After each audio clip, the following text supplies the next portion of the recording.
In the picturesque town of Sigulda, nestled amidst beautiful forests and slopes, the arrival of autumn was nothing short of enchanting.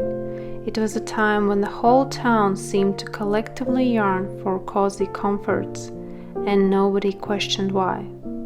It was simply the way things were during this magical season.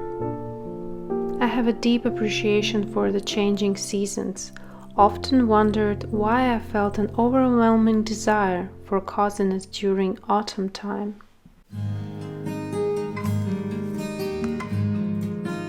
One beautiful autumn day we decided to go for a walk along the forested trails that surrounded Sigulda. As we strolled beneath the canopy of changing leaves, I realized that it was nature itself that provided the first clue of why autumn is so welcoming.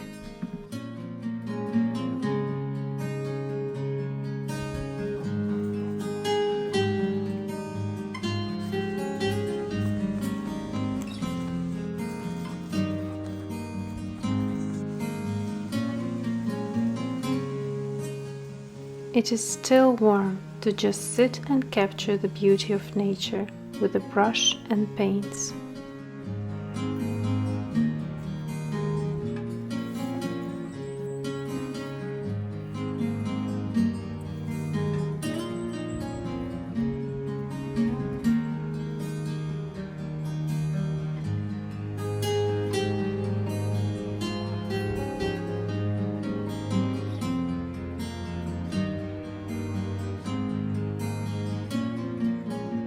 As the leaves continued to fall, I can see that the desire for coziness during autumn wasn't a mere whim, but a collective yearning for the simple joys of life.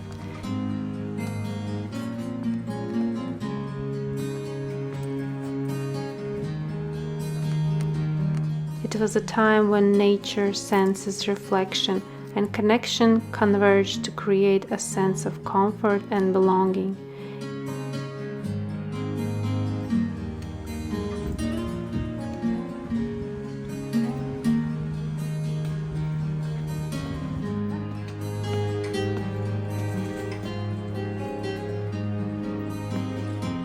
Maria loves stairs. I'm so happy!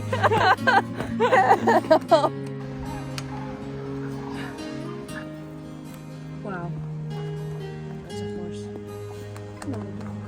I just love you both. It was a reminder that in the midst of a fast-paced world, sometimes all one needed was to wrap themselves in the cozy embrace of autumn to feel truly alive. And look at all these beauties that autumn is bringing. They are calling me to paint them.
transferring an outline which is available for download.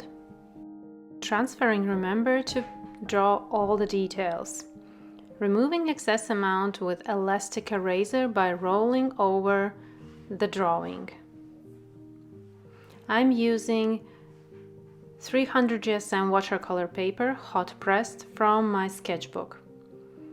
2 water glasses for mixing and painting. Let's mix watercolors using Indian yellow, alizarin crimson, a little bit more Indian yellow, and sap green. These 3 pigments can make a wide range of brown watercolor mixes. Only adjust different ratio of yellow, red, and green. Again, Indian yellow, alizarin crimson, and perylene green. Try different greens. Experiment with pigments that you already have. Perylene green is more darker and cooler green, which also makes different brown watercolor mix. For the third one, I'm trying Indian yellow, alizarin crimson, and ultramarine blue. These 3 pigments can also make a wonderful brown watercolor mixes. So experiment with pigments that you have. You don't need to use the exact pigments I'm using. You can try different blues, different greens, different yellows, different reds, and you will get all the time slightly different brown watercolor mix. And for this painting, we need different brown watercolor mixes. And separately, I'm painting out Indian yellow, perylene violet. I see there are reds on these mushrooms, and a little bit of permanent rose to brighten up some things. Let's start painting. This will be a much freer painting.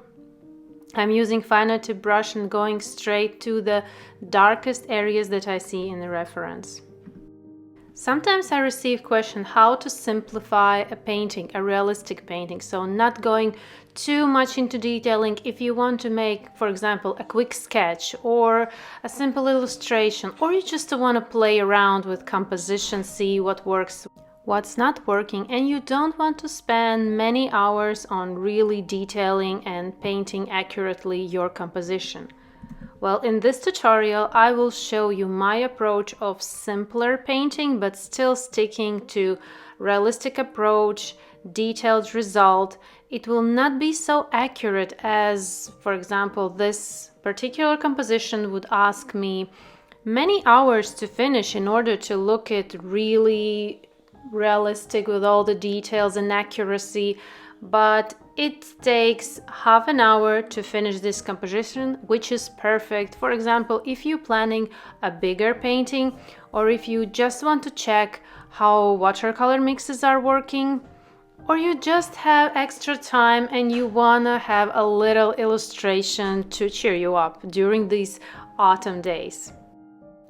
Jumping from one watercolor mix to another to make my browns even richer. We see in this composition there are so many variety of browns, from cooler to warmer, some more yellowish, and also on my mixing palette you can see the darkest brown watercolor mix looks more like closer to gray, and the upper one, which is vibrant, it's more yellowish.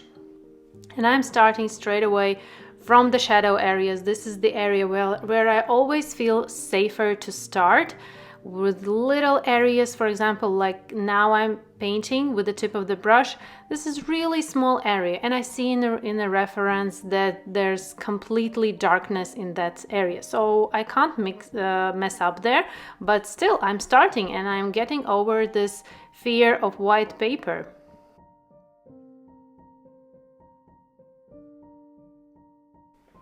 Adding Indian yellow, clean Indian yellow, I see in some areas really vividly visible yellow pigment on the upper part of the mushroom, inside in the mushroom.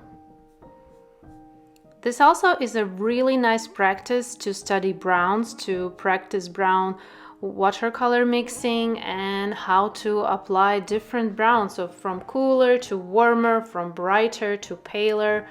There's so many browns, which is amazing to practice during autumn when we will be painting more autumn leaves or maybe some other mushrooms. This is a quick, nice practice for you to try. Here I'm adding first water layer, which is really small amount, also using finer tip brush. And now watercolor mixes on the outer part, upper part of the mushroom head, and smoothing the applied watercolor layer towards the lightest part, which is lowest part of the mushroom head, and I have a gradual transitions from darker to lighter. You can challenge yourself and do this painting really detailed and slow. My approach here is looser, simpler, but still keeping the technique, just not going in too much accuracy and too much detailing. This is a perfect study for your sketchbook page.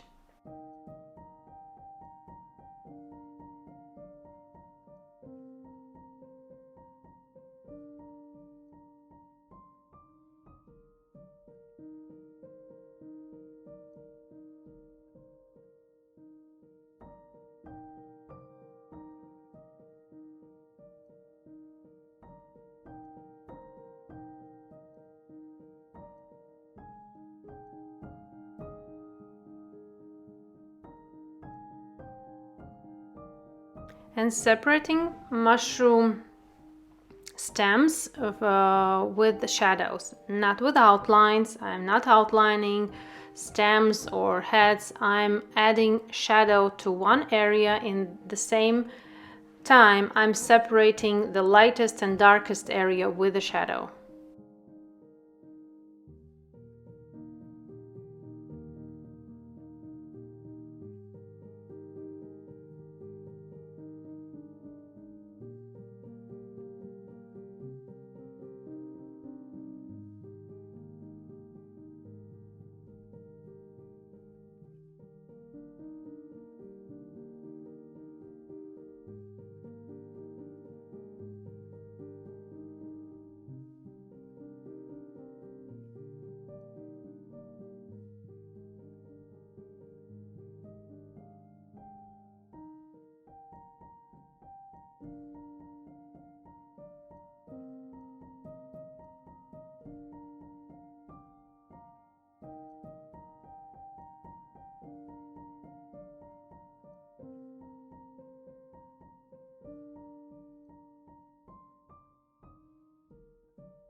Now I want to add permanent rose to freshen up some areas. And I'm adding permanent rose in the lightest parts. Pink is compared to yellow much cooler pigment, and it will be a contrast from light area which is cooler to shadow area which is warmer. And again, as I'm adding this little accent of pink, and I'm adding it in few places. I'm not covering all heads with the pink or every mushroom head with a little bit of pink, just in some areas, and we will be layering layer after layer all together. At the end it will get more interesting result, more artistic result.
Continuing with first layers for heads, and I still need to paint them all. They're not painted all, and first layers are always tricky, especially in such a complex composition where there's so many details. We don't quite see all together coming nicely along, but patient and just keep painting.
Now I want to add another pigment to my color palette, Senolia Red, and adding a little bit of Indian Yellow, which will give me orangey watercolor mix, and I want to add this bright watercolor mix to mushroom heads as well. Again, in some areas, not everywhere, just a little accents, nothing too much, nothing too bright, just this little warmth and interesting color. You can also experiment. This sketchbook is always a place where you are experimenting, where you are trying different approaches. Maybe much looser or simpler approach technique is your approach, and you feel much better and are more enjoying the process rather than really detailing for many hours. Here I'm taking flat synthetic brush, and I want to have these bold brush strokes along the mushroom heads for, in the meantime, transparent layer for the heads. And also, as these brush bristles are flat, I'm instantly with one approach adding many fine lines. My brush and my paint is quite dry, there's not so many water, and this dryness in the brush helps me create this texture of those fine lines in one brush stroke.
Continuing with fine brush for details like stems, those little things that are coming out of stems.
Let's have a side view of how I'm using this flat brush.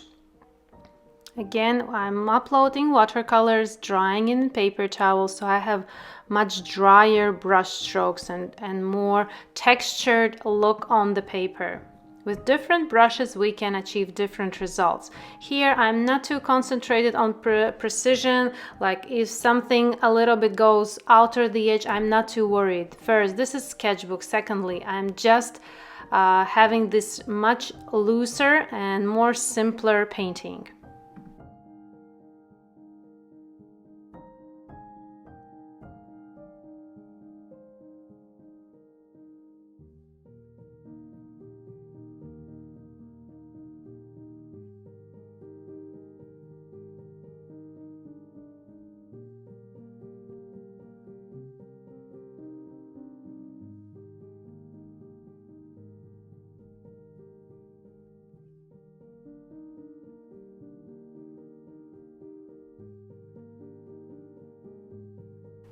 Mixing watercolor sap green together with lemon yellow for little green parts that are sticking out of this mushroom composition.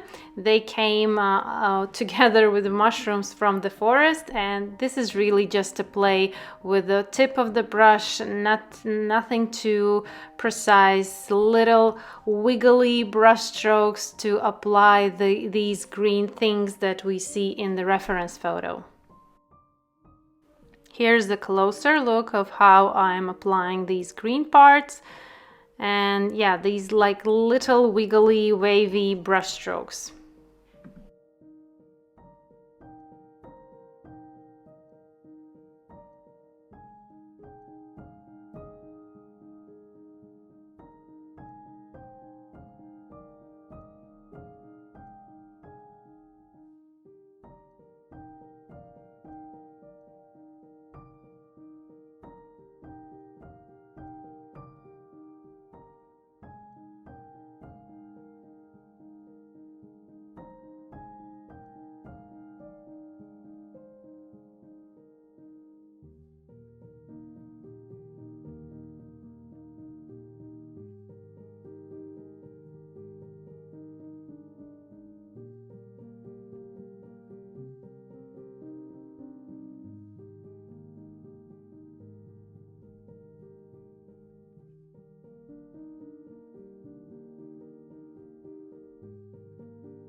All first layers are applied. Now is the time you can go into detailing. You can really go more accurate. You can maybe make better your edge lines. This is your choice. You can spend extra hour and it will only become more and more realistic. I'm adding few details here and there on the stems, on the mushroom heads, and I will not go into much detailing and precision in this tutorial.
Adding Indian yellow to my color palette, and with the flat synthetic brush adding more yellows with the same approach as we did previously.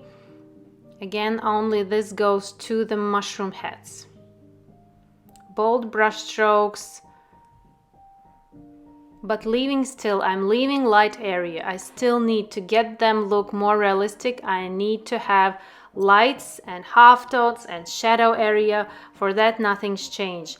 Just it's not so precise, it's not so super detailed. It's like a quick illustration for your sketchbook, for a study. Now here is the side view of how I'm painting with this flat brush.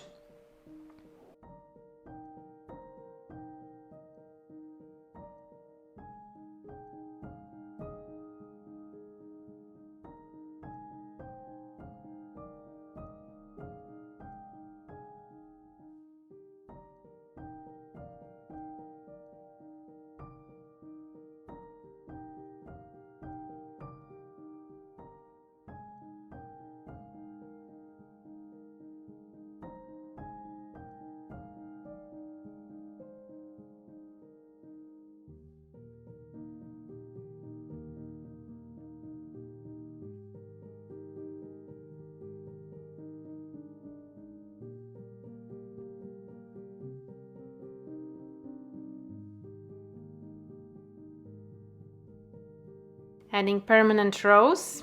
Again, in some areas, just a little interesting detail which will make this illustration richer and more interesting. If you want, you can even add gouache paints for darker areas, maybe for textured brushstroke. You can play here with techniques, with approach.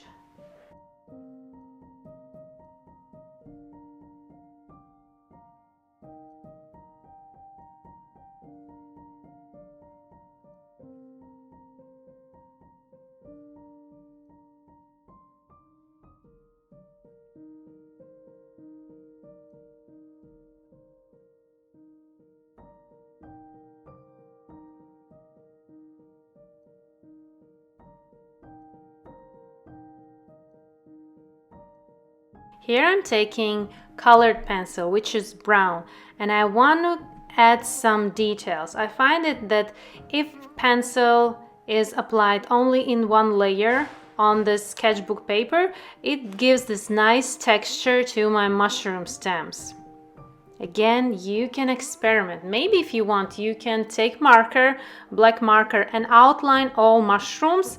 It will also be interesting as it is an illustration. I'm using pencil and I like the result. I'm also slightly correcting some mushroom stems for precision and adding on the body of stems a little texture, extra texture that I see in reference. There's a lot of little things in reference on the stems, so this pencil, colored pencil, gives me this visible view of that texture.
Now with round synthetic brush, I'm dipping it in water, cleaning in paper towel and smoothing some areas of the watercolors, also together with colored pencil. This is not watercolor pencil. It's simple colored pencil, professional colored pencil, but it's smooth as I'm smoothing it with round synthetic brush. It gives a little bit of more even layer. And I'm just adding these final touches with my round synthetic brush.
Finishing part for this illustration, I'm completely sure that now it's dry. I'm erasing some lines of graphite that are visible, maybe some extra lines that I haven't painted over, and just leaving painted areas. I'm taking out my illustration from sketchbook and I decided to frame it using glass frame.